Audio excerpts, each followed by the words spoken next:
Cinta mati kepada AC Milan, Simon Kjær tak mau angkat koper dari San Siro. Simon Kjær mengungkapkan rasa sayangnya yang luar biasa pada AC Milan, sehingga sang pemain berharap bisa memperpanjang kontrak dan gantung sepatu di San Siro. Ya, Simon Kjær berharap besar bisa menjalankan peran sebagai mentor untuk para pemain muda di skuad AC Milan, asuhan Stefano Pioli tersebut. Masa bakti Kjær bersama Rossoneri akan berakhir Juni 2024 mendatang, yang mana sang pemain mendapatkan gaji bersih sekitar 1,5 juta euro per musim.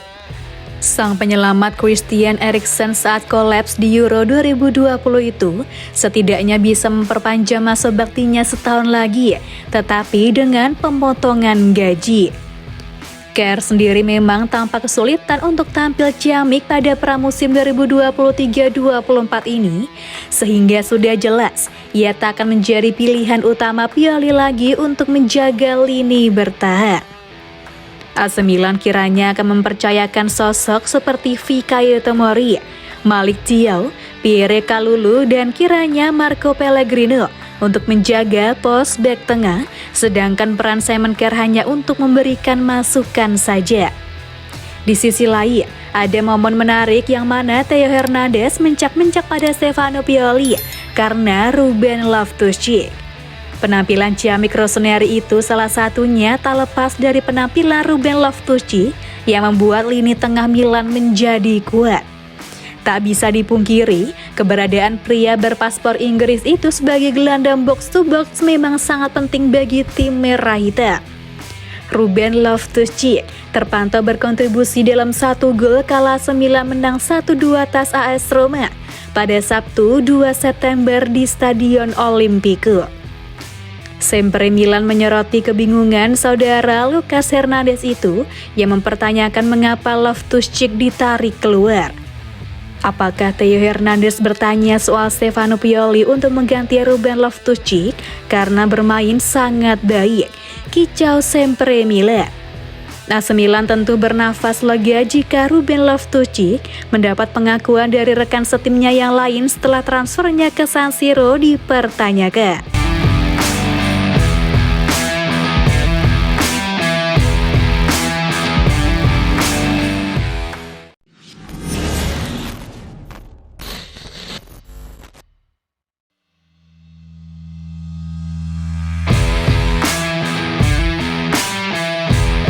Inter dan Milan siap hadapi derby della Madonnina paling bersejarah.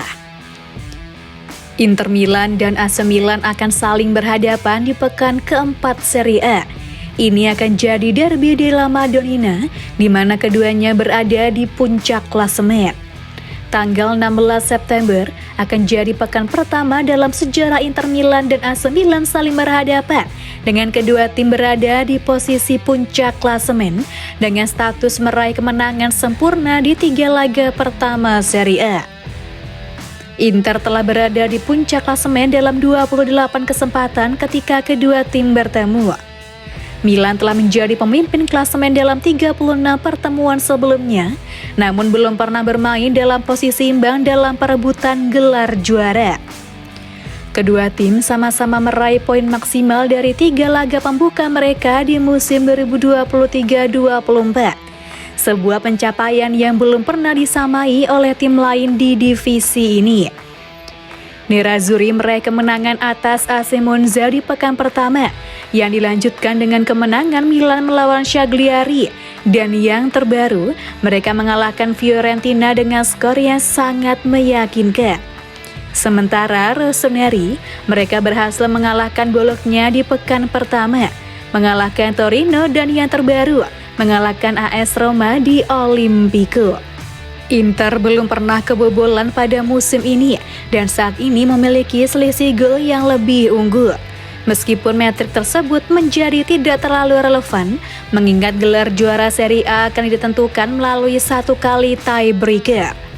Pertandingan derby della Madonnina edisi pertama di Serie A musim ini dipastikan akan jadi laga besar dan paling diantisipasi penggemar sepak bola di dunia.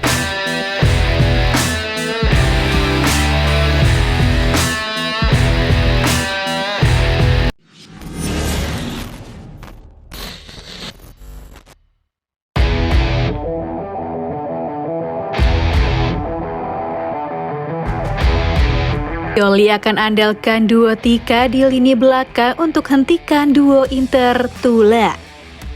Skors yang diterima oleh Fikayo Tomori menjadi tantangan bagi pelatih AC Milan Stefano Pioli saat mereka bersiap menghadapi derby melawan Inter pada 16 September mendatang. Menurut laporan dari La Gazzetta dello Sport, Malick Thiaw dan Pierre Kalulu atau Tika akan menjadi duo bek tengah yang akan bertugas menghentikan Inter dalam pertandingan akhir pekan mendatang. Hal ini dikarenakan Tomori harus menjalani skorsing selama 1 pertandingan. Kalulu, pemain asal Prancis, dan Thiaw yang berasal dari Jerman, memiliki rata-rata usia 22,6 tahun. Tugas mereka adalah menetralisir pasangan penyerang Inter yang dikenal dengan sebutan Tula, yakni Marcus Thuram dan yang paling penting Lautaro Martinez yang tampil impresif dalam 3 pertandingan pertama musim ini. Pioli tentu berharap bahwa keduanya akan siap menjelang derby. Kalulu tetap berada di Milanello, sedangkan Thiaw dipanggil untuk bergabung dengan tim nasional Jerman. Sebuah pengakuan alami untuk pemain yang tampil mengesankan sepanjang tahun 2023.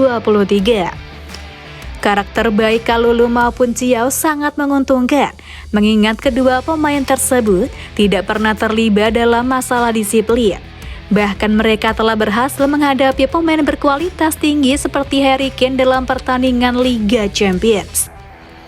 Kalulu telah menemukan perannya sebagai starter dalam beberapa pertandingan terpenting bagi Milan, dan dia adalah pemain yang tenang dan tegas.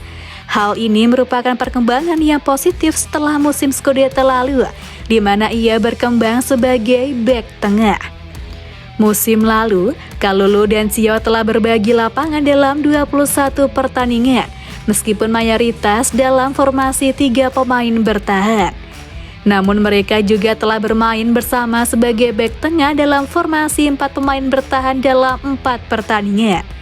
Di antara 4 pertandingan tersebut, 2 diantaranya merupakan laga melawan Roma yang berakhir imbang. Total waktu mereka bermain bersama sebagai bek tengah dalam formasi 4 pemain bertahan adalah 213 menit. Meski belum banyak, kemitraan ini memberi AC Milan opsi yang kuat di lini belakang. Harapannya adalah keduanya mampu mematikan pergerakan penyerang Inter di derby Milan mendatang.